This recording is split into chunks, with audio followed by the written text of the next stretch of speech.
breaking down every episode of Love, Death, and Robots Season 4. Welcome back to our channel Movie Creepers. Love, Death, and Robots returns for its 4th season with another wildly diverse collection of animated shorts.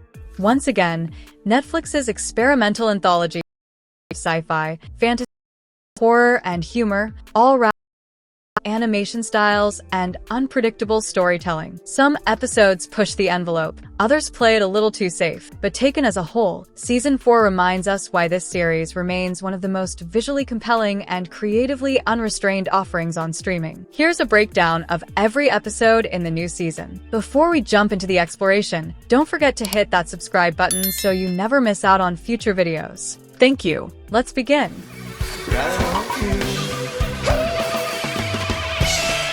Episode 1, Can't Stop. Season 4 of Love, Death, and Robots opens with Can't Stop, a bold and divisive experiment that plays more like a surreal music video than a traditional short film. Directed by David Fincher, this 6-minute episode is a meticulously animated puppet recreation of the Red Hot Chili Peppers' 2003 Slane Castle performance. The band members, crafted with uncanny detail as string puppets, perform their hit song against a vibrant, kinetic backdrop. Visually, it's a triumph. Every frame is loaded with movement and color, capturing the chaotic energy of a live show through a bizarre marionette lens. But beyond its impressive style, there's not much else here. There's no plot, dialogue, or message, unless you interpret the whole thing as a tongue-in-cheek nod to how art and advertising can blur together. It's self-indulgent, sure, but also undeniably unique. For RHCP fans, it might be a nostalgic visual treat. For others, it's likely to feel hollow and out of place, especially as a season opener. While the craftsmanship is hard to deny, Can't Stop sets an odd tone, more spectacle than story, more homage than narrative. It's a love letter that won't resonate with everyone.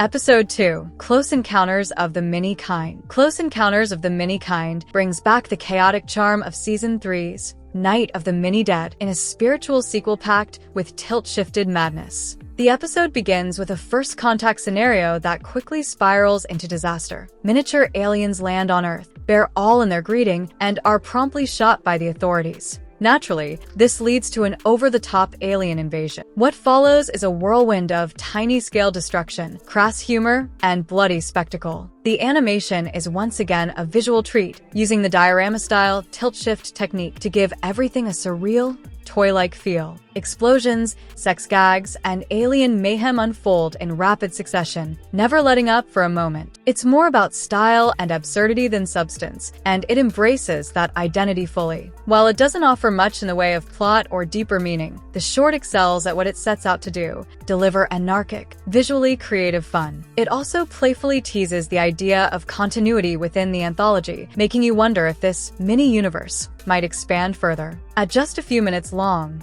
it's a gleeful, bite-sized blast that doesn't overstay its welcome. Dumb? Definitely, but dumb in all the right ways.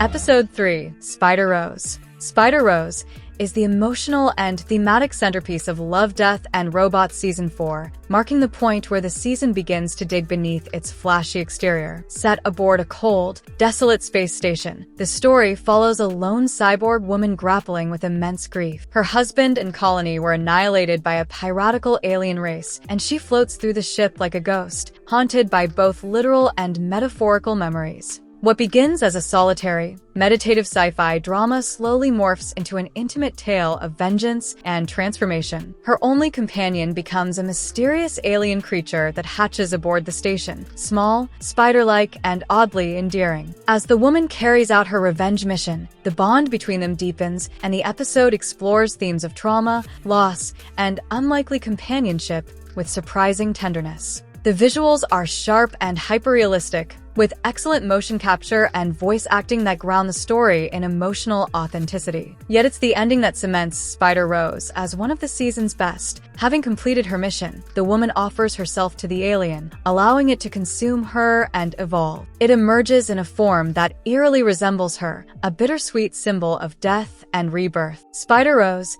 manages to balance cerebral sci-fi concepts with a poignant character arc, delivering a story that's both beautifully rendered and emotionally resonant. It's a dark, poetic standout that exemplifies the artistic potential of the anthology format.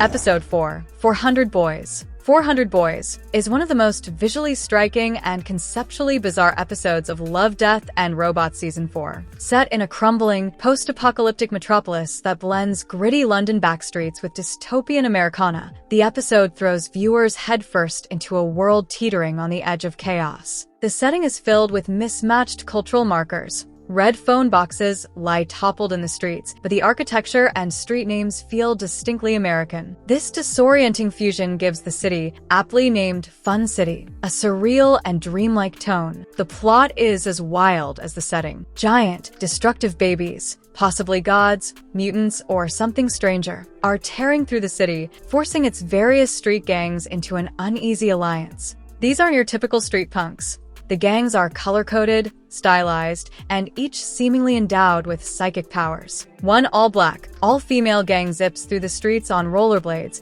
wielding sharpened hockey sticks with deadly efficiency. The bulk of the episode is a single, frenetic action sequence as these groups unite to battle the rampaging infants. The animation is fluid, dynamic, and packed with stylized violence and comic book flair. Every frame feels like a splash page from a graphic novel. While light on exposition, 400 Boys builds a world so visually dense and creatively weird that it begs for more. It feels like a glimpse into a much larger universe, leaving just enough unanswered questions to spark curiosity. Equal parts ridiculous and riveting, it's a bold, bonkers ride you won't soon forget. My friend, it's time for an upgrade. Episode 5, The Other Large Thing. In The Other Large Thing, Love, Death, and Robots delivers one of its funniest and most satirical episodes yet, told entirely from the perspective of a smug, ginger house cat named Sanchez, though he insists his true name is Dingleberry Jones. With grandiose monologues and aristocratic disdain, Sanchez narrates the downfall of humanity brought about by a secret alliance between cats and smart home appliances. Neglected, mocked, and underappreciated, the household tech finally snaps, led by Thumbbringer, a robotic servant whose sole value to Sanchez lies in its ability to open cans of tuna. What begins as a quirky tale of feline narcissism quickly escalates into a full-blown rebellion. It's a seamless blend of domestic satire and dystopian uprising, where toasters and toilets unite under the command of their whiskered overlords. The animation is sleek and expressive, and the script leans hard into dry humor and sci-fi parody. It's The Terminator meets Garfield with a dash of Orwell. While it's undeniably silly, there's a sharp edge to its commentary on dependency, laziness, and the anthropomorphism of our pets and gadgets. The Other Large Thing stands out as a hilarious, clever entry that pokes fun while delivering just the right amount of menace.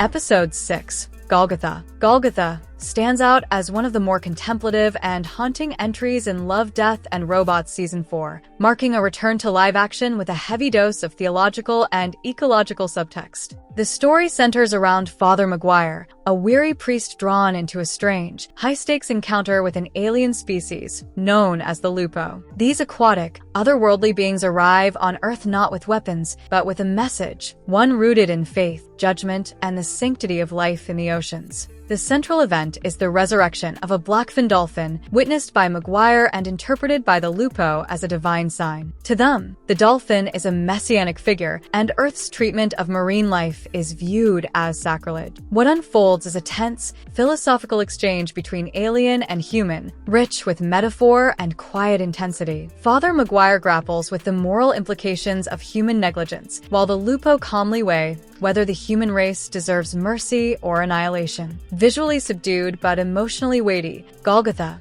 builds its tension through dialogue and atmosphere rather than action, until the final moments, when all hell breaks loose. Tentacled ships emerge, casting shadows over the earth, and the skies are lit with laser fire as the Lupo deliver their verdict. The episode's title, a reference to the site of Christ's crucifixion, underscores its moral gravity. Golgotha is less about spectacle and more about reckoning. It's a chilling meditation on how belief, guilt, and environmental devastation intersect, with an ending that hits like a revelation.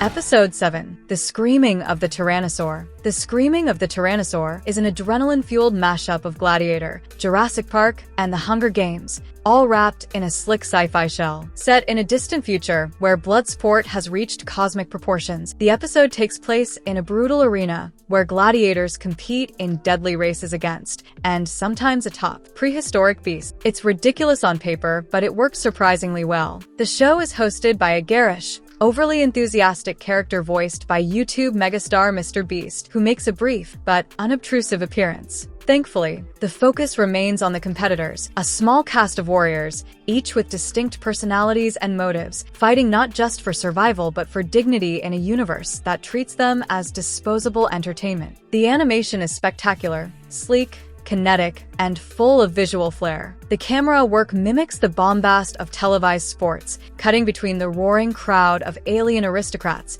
and the carnage on the field. Dinosaurs charge, vehicles crash, and the action never lets up. But beneath the spectacle, the episode quietly explores themes of exploitation, desperation, and sacrifice. The climax features the explosive arrival of the titular T-Rex, which turns the race into an all-out massacre. Yet, even amid the chaos, the episode manages to inject emotional weight, delivering a tragic twist that reframes the brutality as something deeply unjust rather than just thrilling. The Screaming of the Tyrannosaur is loud, fast, and deceptively smart, one of the season's most entertaining and surprisingly thoughtful highlights.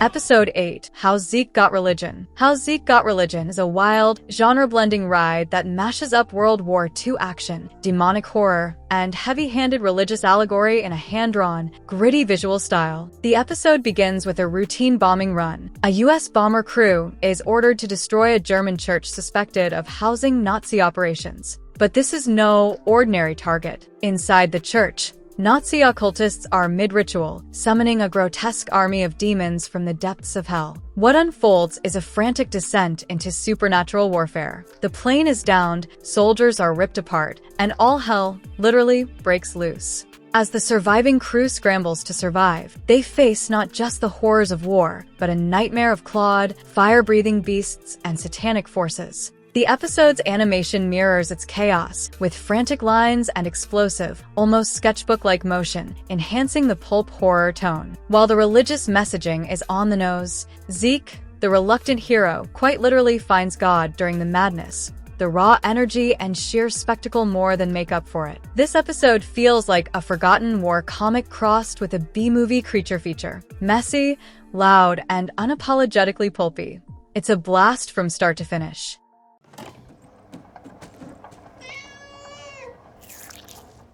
Episode 9. Smart Appliances, Stupid Owners. Smart Appliances, Stupid Owners offers a delightful and hilarious breather in the midst of Love, Death, and Robots Season 4. This claymation short is essentially a micro-anthology within the main anthology, bringing to life everyday household gadgets that complain about their negligent, bumbling human owners. Each appliance, be it a thermostat, toilet, or waffle maker, has its own quirky personality and distinct voice, delivering biting, sardonic commentary on human ineptitude. The episode strings together several bite-sized scenes, each one offering a glimpse into the frustrations of these smart devices as they deal with their clueless, often lazy owners. The humor is snappy and quick, with every interaction amplified by the animated characters' exaggerated expressions and attitudes. The thermostats gripe about being set to uncomfortable temperatures, the toilets groan as they're repeatedly clogged, and the waffle maker frets over being used as little more than a glorified bread heater.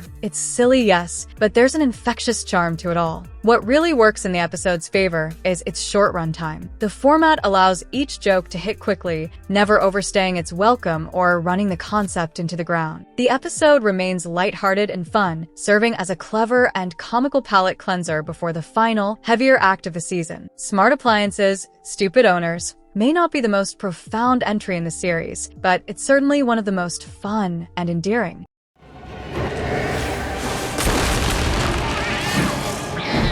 Episode 10, For He Can Creep. The season finale of Love, Death, and Robots wraps up with a delightfully offbeat and fantastical tale centered around a monk's cat, Jeffrey. In 1757, this episode dives into the realm of the absurd and the darkly whimsical as Jeffrey, an otherwise unassuming feline, becomes an unlikely hero in an epic battle against demonic forces. The story begins with Jeffrey defending his monastery from a horde of imps, but things take a wild turn when Satan himself shows up, determined to use a poet's verse to conquer the universe. Jeffrey, however, has no interest in letting this happen and, along with a ragtag group of alley cats, led by the fearless Night Hunter Moppet, prepares for a paw-to-claw showdown against the Prince of Darkness. What makes this episode so unique is its perfect blend of humor, fantasy, and a touch of irreverence. There's an absurd joy in watching a group of street-smart cats take on Lucifer, and the darkly comic tone of the episode keeps things lighthearted while still delivering a sense of high-stakes adventure. The bizarre premise, punctuated by a hilarious action sequence involving a team of scrappy alley cats, is the kind of quirky storytelling that Love, Death, and Robots does so well. Ultimately, For He Can Creep is a strange, funny, and surprisingly heartwarming conclusion to the season, a delightful capstone to an anthology full of wildly diverse and inventive tales.